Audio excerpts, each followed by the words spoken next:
Viewers, আসসালামু আলাইকুম। আশা করি সবাই ভালো আছেন, আমিও ভালো আছি। ভিডিও থাম্বনেল ও টাইটেল দেখে আপনারা হয়তো বুঝে গেছেন। ঠিক আর দেরি না করে চলুন ভিডিওটি শুরু করা যাক। রাস্তায় যেতে যেতে এর গল্পটি আপনাদের শোনাবো। রাজাবাড়ি হাট প্রতিষ্ঠিত হয় 1984 সালে। অত্র এলাকার মধ্যে সবচেয়ে বৃহত্তম হাট রাজাবাড়ি হাট। এখানে শাকসবজি অর্থাৎ তরি তরকারির পাশাপাশি নিত্যদিনের মালামাল দ্রব্য সামগ্রী পাওয়া যায় এই হাটে। এই বৃহৎ হাটে একটি বিখ্যাত তেঁতুল গাছ আছে, যেটা নিয়ে অন্য একটি ভিডিওতে আপনাদের সম্পর্কে বলবো। তো হাটের গল্প বলতে বলতে হাটের কাছে চলে এসেছি। এখান হতে রাজাবাড়ি হাট শুরু। তো চলুন হাটটি আপনাদের ঘুরে দেখাই।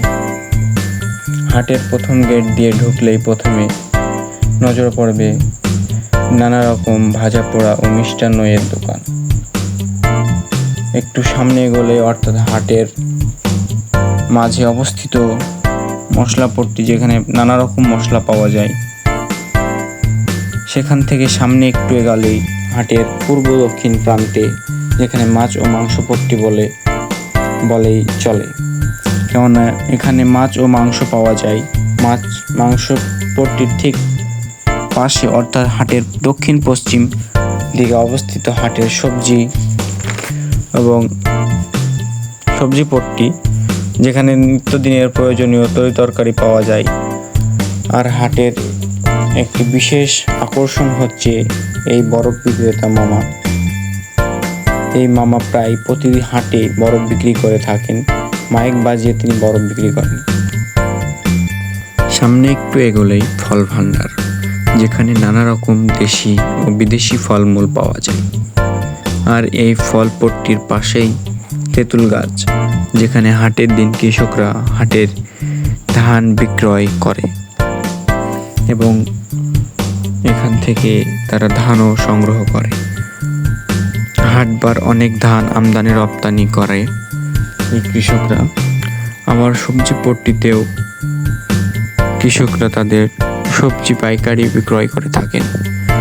ফলপট্টির পাশেই জামা কাপড়ের দোকানগুলো হাটবার বসে, যেখানে অনেক সুন্দর সুন্দর পোশাক পাওয়া যায়। জামা কাপড়ের দোকানের পাশে সামনে গৃহস্থলী ও কৃষিকাজে ব্যবহৃত আসবাবপত্র জিনিসপত্র বিক্রয় করা হয়। আর একটু সামনে গেলেই 2 নম্বর গেট, এখানে একটি মসজিদ আছে। সামনে main road, Rajshahi to Chapainawabganj. হাটের উত্তর অংশে অনেক দোকান পাট আছে, যেগুলো দেখালে হয়তো ভিডিওটি আরো লম্বা হয়ে যাবে, তাই সেগুলো আর দেখালাম না। আজকে এই পর্যন্তই, দেখা হবে অন্য আরো কোনো একটি ভিডিওতে। সেই পর্যন্ত সবাই ভালো থাকবেন, সুস্থ থাকবেন।